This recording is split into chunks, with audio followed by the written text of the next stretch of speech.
Slogan শুনছেন, কৃষক বাঁচলে দেশ বাঁচবে, বা পূর্ব বক্তা এই স্লোগানটি দিয়েছিলেন। এই স্লোগানটি কার জানেন আপনারা? এই স্লোগানটি সর্বপ্রথম জিয়াউর রহমান দিয়েছিলেন, কৃষক বাঁচলে দেশ বাঁচবে। খালেদা জিয়া একটি স্লোগান দিয়েছিলেন, দেশ বাঁচাও মানুষ বাঁচাও, মানুষ বাঁচাও দেশ বাঁচাও।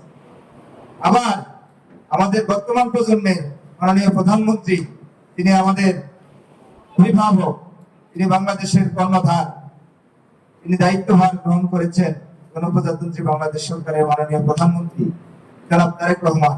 ওনার স্লোগান হলো সবার আগে বাংলাদেশ, সবার আগে বাংলাদেশ। ইরোডা স্লোগান সুন্দর না? এবং দেশের জন্য না, মানুষের কল্যাণের জন্য না, অবশ্যই মানুষের কল্যাণের জন্য। স্লোগান থেকে বোঝা যায় নেতার নেতৃত্ব বা নেতার মনের ভাব অথবা নেতার চরিত্র। কথা কি বুঝে আসছে? এই স্লোগান যারা শিক্ষিত মানুষ তারা রিসার্চ করলে বুঝবেন এই স্লোগানের মধ্যে কত কিছু লুকিয়ে আছে। যাই হোক, বরাবরই আমাদের জাতীয়তাবাদী দল বিএনপি হচ্ছে কৃষি বান্ধব সরকার।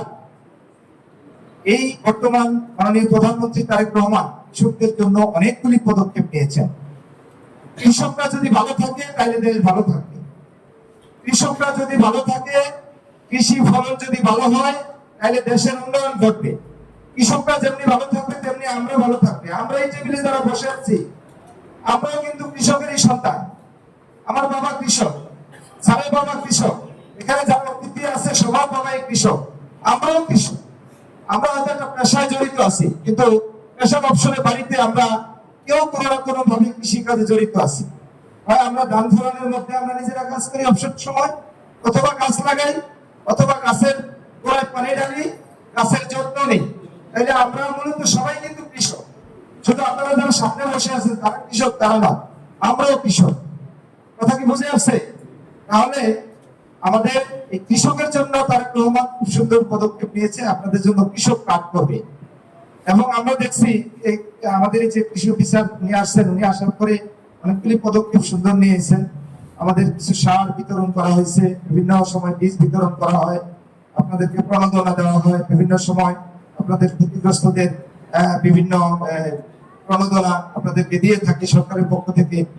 এগুলি অনেক সময় অনেক কৃষি অফিসার এমন দেখেছি আমরা এই ধরনের আনুষ্ঠানিকতা করে না, এবং সরকারের কি অনুদান আছে এগুলি কৃষকদের মাঝে জানান দেয় না। আসলে এই ধরনের অনুষ্ঠানগুলি করে আপনাদের কি কি পাওনা আছে, সরকার কি কি পদক্ষেপ আপনাদেরকে নিচ্ছে, এই সেমিনার সিম্পোজিয়ামের মাধ্যমে কিন্তু আপনারা জানতে পারেন। আসলে আমি আজকে সভাপতি মহোদয়ের কাছে দৃষ্টি আকর্ষণ করছি, যে কদিন আমাদের উপজেলা আপনি দায়িত্বভার গ্রহণ করছেন বা করবেন, আর যে কদিন আছেন আমি আশা করি উপজেলা বিএনপির পক্ষ থেকে আপনি সার্বিক সহযোগিতা পাবেন। তবে আপনি দৃষ্টান্ত স্থাপন করে যান যে বিগত দিনের কৃষি অফিসারের চেয়ে আপনি একটু অন্যরকম। এটা আশা করতে পারি কিনা আমরা? আশা করতে পারি। ধন্যবাদ। আপনি একজন চৌকস কৃষি অফিসার, আপনাকে আমি একদিন পরিচয় হয়েছে দেখছি, এবং কয়েকটি প্রোগ্রামে আমরা যখন উপজেলায় আইন শৃঙ্খলা কমিটি বিভিন্ন কমিটি মিটিং এ থাকি তখন আপনার বক্তব্য শুনি এবং আপনার দূরদর্শিতার কথাও শুনি। ধন্যবাদ। আপনার দ্রুত বৃদ্ধি কামনা করি এবং কৃষকদের প্রিয় আপনি অফিসার হন এটাও আমরা আশা করি। আর কৃষকদের ন্যায্য অধিকার যেন কৃষকরা পায় সেটাও আজকে বিএনপির পক্ষ থেকে দাবি জানাচ্ছি। তারেক রহমান কৃষক কার্ড আপনাদেরকে দিবে। যারা কৃষক, প্রকৃত কৃষক, তাদেরকে কৃষক কার্ড দিবেন। এই কৃষক কার্ডের বিনিময়ে আপনারা মাসে একটি অর্থ বরাদ্দ পাবেন এবং বিভিন্ন বীজ, বিভিন্ন কীটনাশক, বিভিন্ন সুযোগ সুবিধা কৃষক কার্ডের মাধ্যমে রয়েছে।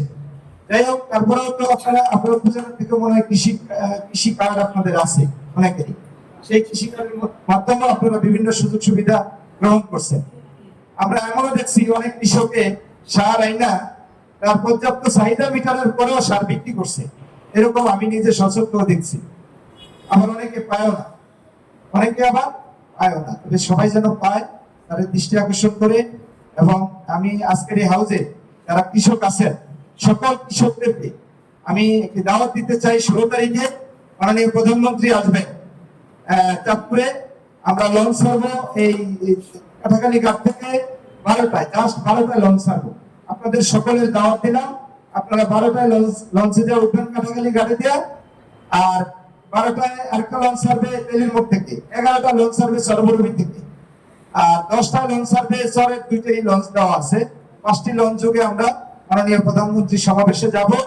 সেখানে আপনাদের কৃষক কার্ডের কথা হবে, তারপরে ফ্যামিলি কার্ড উদ্বোধন হবে, কৃষক কার্ডের কথা সেখানে মাননীয় প্রধানমন্ত্রী বলবেন, কবে নাগাদ শুরু করবে।